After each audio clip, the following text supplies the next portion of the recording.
नमस्कार, आदर्श पोलखलमध्ये आपलं स्वागत आहे। मी नितेश उपाध्ये। ज्ञानराधाच्या ठेवीदाराला एक महत्त्वाची आणि आनंदाची बातमी आता समोर आलेली आहे। विश्वसनीय सूत्रांनी दिलेल्या माहितीनुसार ज्या गोष्टीची सुरेश कुटे वाट पाहत होते ती गोष्ट आता झालेली आहे। आता काही तांत्रिक गोष्टी आणखीनही बाकी आहेत। आता त्या देखील आज किंवा उद्या दूर होतीलच, परंतु या गोष्टीमुळे आता ठेवीदारांना एक महत्त्वाची आणि आनंदाची बातमी देखील समोर आलेली आहे।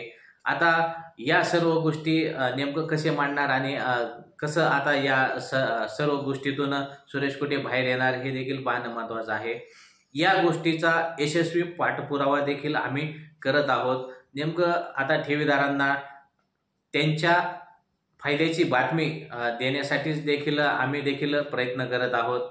आता सुरेश कुटे यांचं काम झालेलं आहे आणि आता काही तांत्रिक गोष्टी राहिल्याचे देखील विश्वसनीय सूत्रांनी दिलेल्या माहितीनुसार ही माहिती समोर आलेली आहे।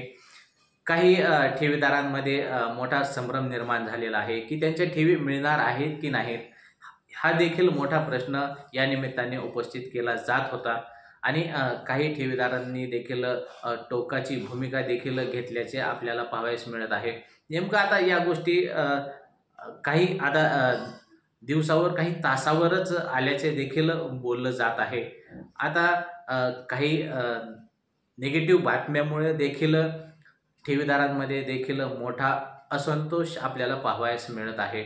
त्यामुळे आता सुरेश कुटे यांनी ज्ञानराधातील पैसे सुरेश कुटे यांनी कुठं वापरले, काय वापरले, कसे वापरले हे जे जाहीर आहे आणि ठेवीदारांना याविषयी देखील माहिती आहे आणि काही ठेवीदारांनी देखील त्यांचा प्रोजेक्ट पाहून देखील त्यांच्या ठेवी गुंतवलेल्या आहोत। काही तज्ज्ञ मंडळी आपापले तर्क वितर्क मांडत आहेत की सुरेश कुटे आता पैसे देऊ शकत नाहीत, या गोष्टी ते जगजाहीर मांडत आहेत, परंतु या गोष्टीला कोणताही आधार नाही की ते सुरेश कुटे कोणाचे पैसे देऊ शकणार नाहीत, या गोष्टीला आधार नाही। आजही ज्ञानराधातील ठेवीदारांमध्ये विश्वास आहे की सुरेश कुटे त्यांचा एक ना एक रुपया मिळणारच आहे आणि सुरेश कुटे देणारच आहेत, हा विश्वास ज्ञानराधातील ठेवीदारांना आहे। आता सुरेश कुटे नेमका आता ज्या गोष्टीची वाट पाहत होते ती गोष्ट आता झाल्याचे देखील पाहावयास मिळत आहे। त्याच गोष्टीचा आम्ही देखील पाठपुरावा करत आहोत। आता विश्वसनीय सूत्रांनी दिलेल्या माहितीनुसार जो अधिकृत मेल होता तो आता त्यांच्या बँकेमध्ये आल्याचं देखील बोललं जात आहे। आता आज न्यायालयामध्ये त्यांना हजर करण्यात येणार आहे। न्यायालयात हजर केल्यानंतर या गोष्टी आता समोर येणारच आहेत। त्यामुळं ज्ञानराधातील ठेवीदारांसाठी ही एक महत्त्वाची आणि आनंदाची बातमी देखील या माध्यमातून समोर येत आहे की ज्या गोष्टीची सुरेश कुटे वाट पाहत होते ती गोष्ट आता झालेली आहे। आता काही तासामध्ये आता त्यांचे ज्ञानराधातील ठेवीदारांचे देखील पैसे लवकरच मिळण्याची शक्यता देखील या माध्यमातून वर्तवली जात आहे। आता सुरेश कुटे या गोष्टी आता न्यायालयामध्ये देखील बोलल्या जाणार आहेत आणि मांडल्या देखील जाणार आहेत। याविषयी आता पोलिसांना देखील माहिती आता त्यांनी दिलेली आहे की त्यांचं अधिकृत काम आता झालेलं आहे। ज्या गोष्टीची सुरेश कुटे वाट पाहत होते ती गोष्ट आता झाल्याचं देखील बोललं जात आहे।